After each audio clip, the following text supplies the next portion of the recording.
Welcome to the Metamorphosis Podcast, where we explore the possibilities and processes of personal and community transformation based on the ancient wisdom of Kemet, one of many classical African civilizations, as a foundation.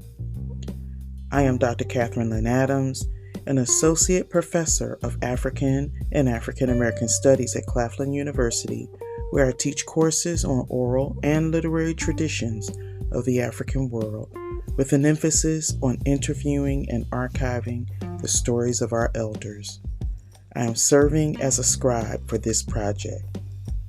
Joining me is Baba Derrick Jackson. Baba Derrick is the priest and thought leader of Christ Universal Temple, a spiritual community in South Carolina.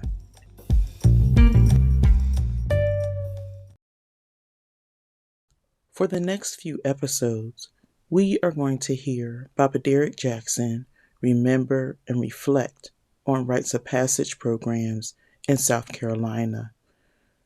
This is part one, a concerned group of men and Project Sankofa. Can you walk us through the beginning, middle, and end of the Sankofa Rites of Passage program?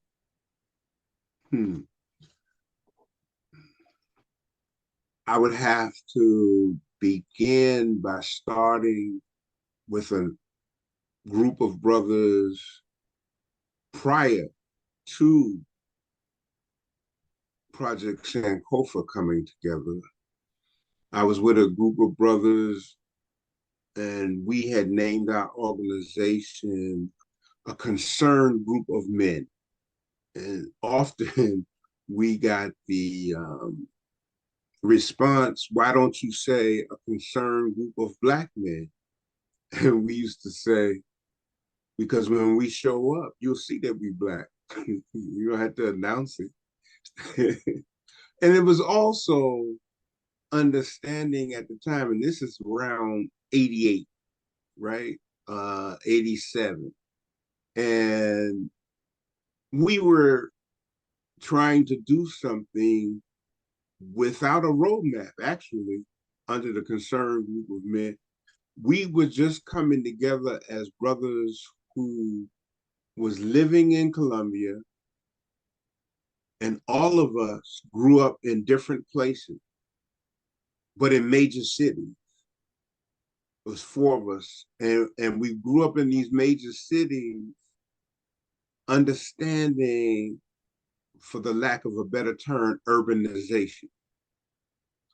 And we saw Columbia going from, or starting to go from, a small town atmosphere to urbanization. And we wanted to warn people, and we tried to warn people at the time, look, you're about to turn into an urban kind of city. You're no longer a small town. And when we heard adults going around talking about how it used to be and how they were turning off the kids, because the kids by that time, I should say the youth by that time, were more interested in what was happening in urban centers. Because rap had taken off, hip hop had taken off by then in ways that I don't think the South had yet experienced. In fact, I know it didn't. And so, but it was beginning to. It was beginning to see not only the music, but the negativity that came with it, that we all had experienced growing up in these urban centers. And we were yelling, listen, you can't talk to the young people about the way life was when you grew up. They're not hearing that.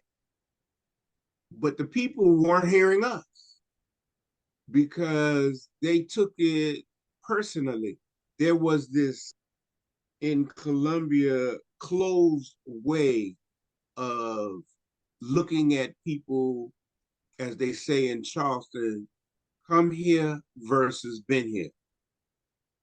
And been here didn't like to come here, telling them that anything different than what they grew up and understood. We were saying, yet you're not paying attention to what's going on because you haven't experienced it.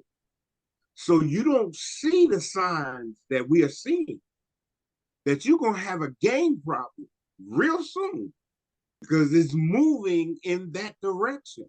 And we are not saying it because we are better than you or we know more than you. And if we know more than you, it's only through experience. It's not through knowledge. But they didn't want to hear us. And so we formed the concerned group of men out of that thinking. So that's why it's called concern. We were concerned about what was going on.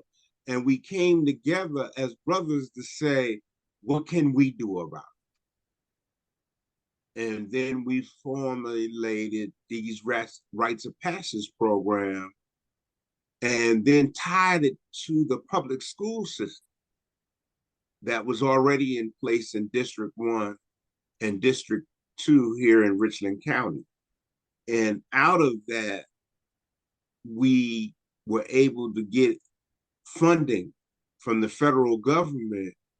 Thank God for Muriel Henderson. She was the guidance counselor at one of the local high schools here that brought us in.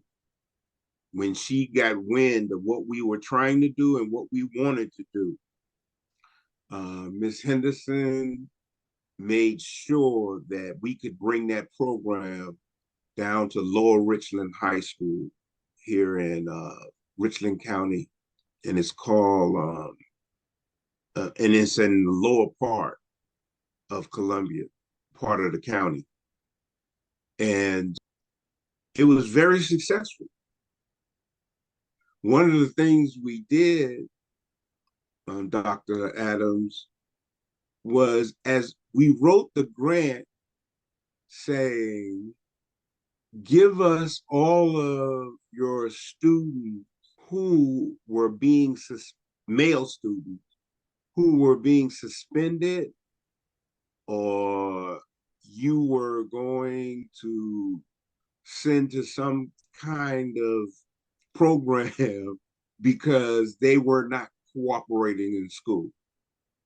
Now, what did we know? That we were going to get black males because that school we knew were being suspended because what we had researched, we went to the district office and researched the suspension rate in the county and in the district. And although they didn't want to give us that information, but because it has to be public information, they gave it to us. And when they gave it to us, it was appalling because they had to document the reason for the youth being suspended. And then we found out people were being suspended in kindergarten. What are you doing in kindergarten that you're going to suspend a child? And when you read what the violation was supposed to be, some of it was the most ridiculous things. Well, he wouldn't cooperate at the time that pencils needed to be sharpened. And so you're going to suspend him? He slammed the door when coming into the classroom. I mean, ridiculous stuff like that. And I would say to anyone, if you really want to get a feel how they treat our children in these educational institutions, go to your district office, school district office, and ask for the information, because it's data they have to keep on suspension throughout the district. And they have to break it down to each school, and they have to break down the violation, and then they have to break down what they did about that particular violation. And when we read those suspension rates, oh, it was even worse, because most of the teachers in the district were white. And these white teachers had no respect for the children that they were supposed to be teaching. And make a long story short, by 1990, I had joined Dr. Gorman, and we're a study group that Dr. Gorman and Joe Bent were a part of. I had my own study group at the time, and I went to meet Dr. Gorman. And in meeting Dr. Gorman, he invited me to his study group. And then what I did is collapse the study group I was having on one particular side of town while he was on the other, and just went with his study group. And there is where I met Joe Benton also. Joe Benton was in the Department of Juvenile Justice. He was a social worker. Nana Joe, as we call him at the temple, Makaru, was the commissioner of youth services at the highest level.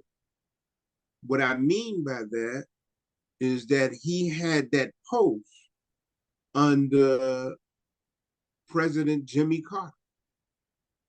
So it's a cabinet. It was a cabinet post under Jimmy Carter. And so when he came back to South Carolina from that big time cabinet post, the Department of Juvenile Justice, and at that time it was called the Department of Youth Services. It later changed its name to the Department of Juvenile Justice.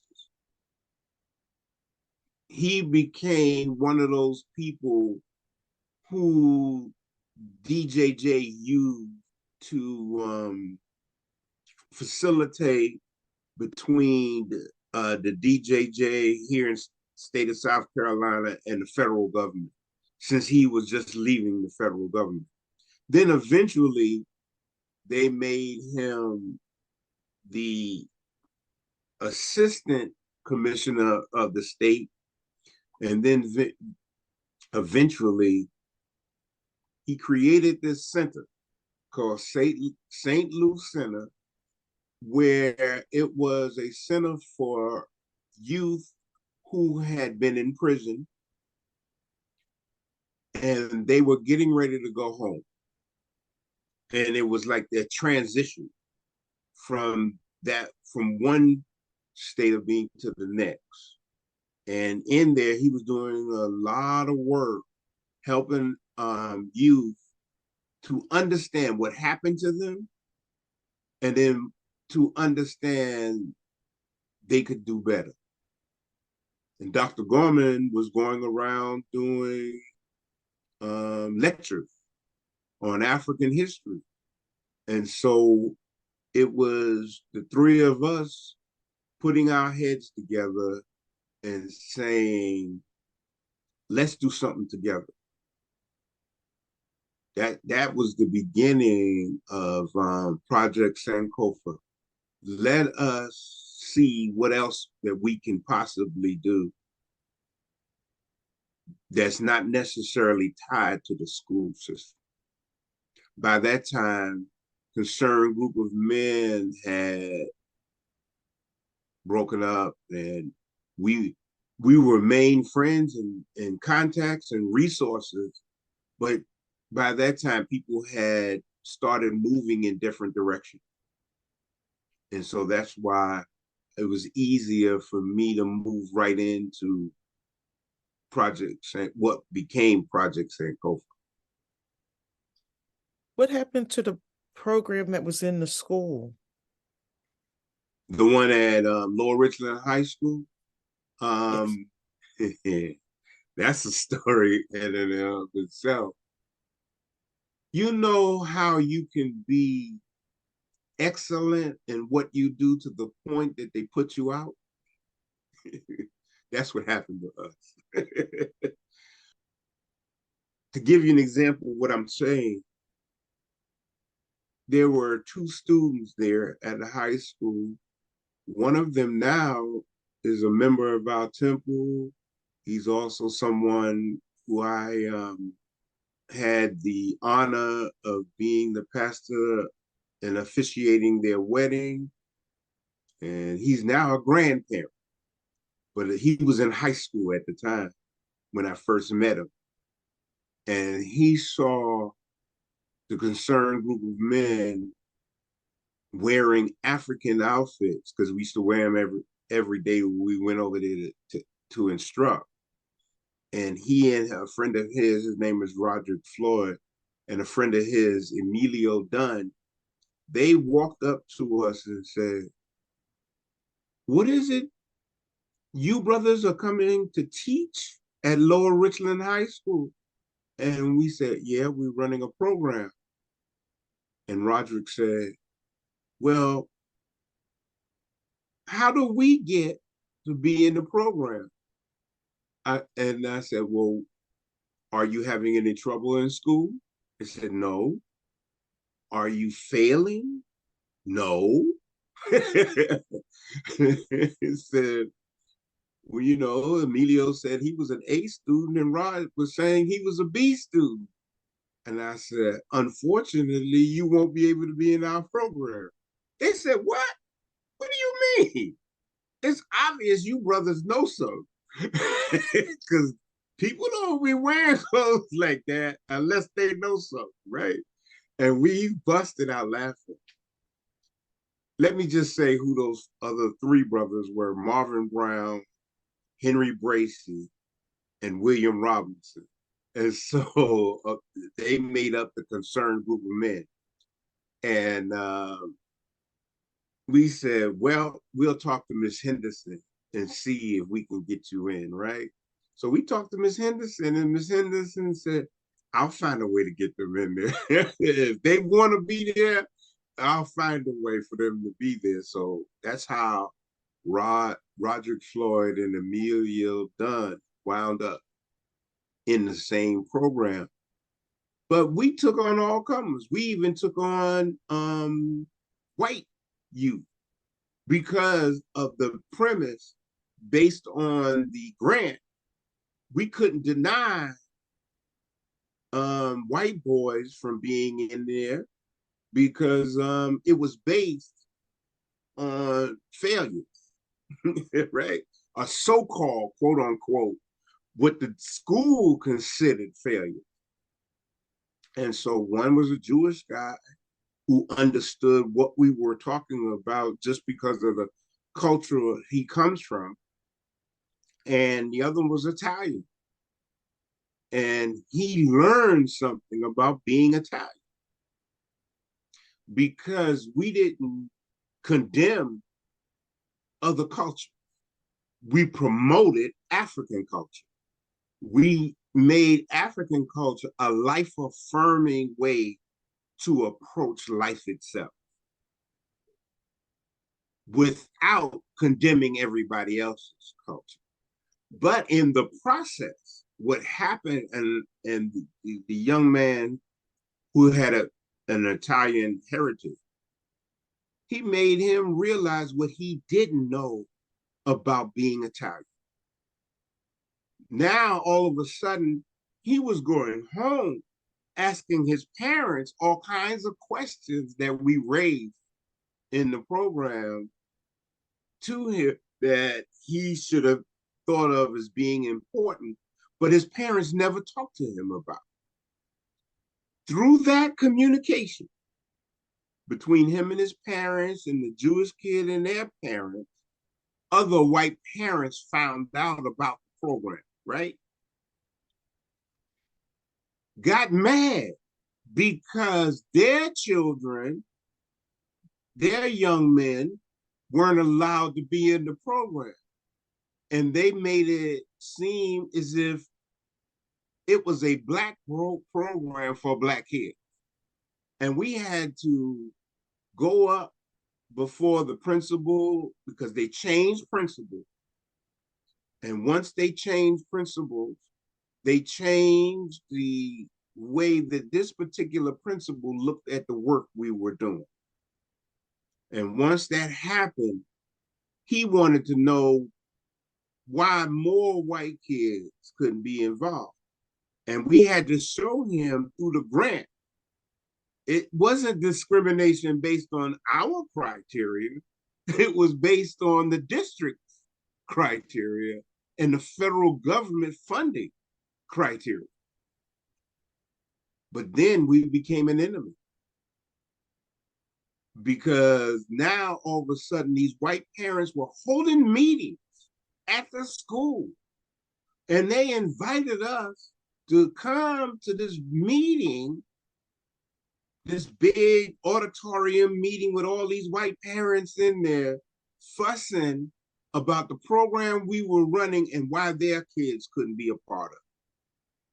So then, out of that anger, they started accusing us of things we weren't doing. And they got mad because they found out that part of the areas we talked about was health. But in health, we talked about drugs and alcohol addictions, right? And we talked about how drugs come into South Carolina. And that Black people didn't buy planes, they didn't grow it. So how does it wind up in a Black neighborhood here in South Carolina? What's the avenue that's used? And we told the truth. It came in through Lexington County, which is mostly white, right? And so they got real mad to tell that truth. Because the biggest drug dealers in South Carolina at that time were in Lexington. The biggest meth dealers in South Carolina and heroin dealers were in Lexington County. And so when we stood before the audience, we said, well, are we lying? No, you're not lying. Check out what they said. No, you're not lying. But why are you discussing it? So they literally removed us from the program because we were discussing things they didn't want. So you see, that's the precursor to Moms of Liberty. Thank you for joining us for part 1 of this walk through Rites of Passage programs in South Carolina. Please join us for part 2 in 2 weeks.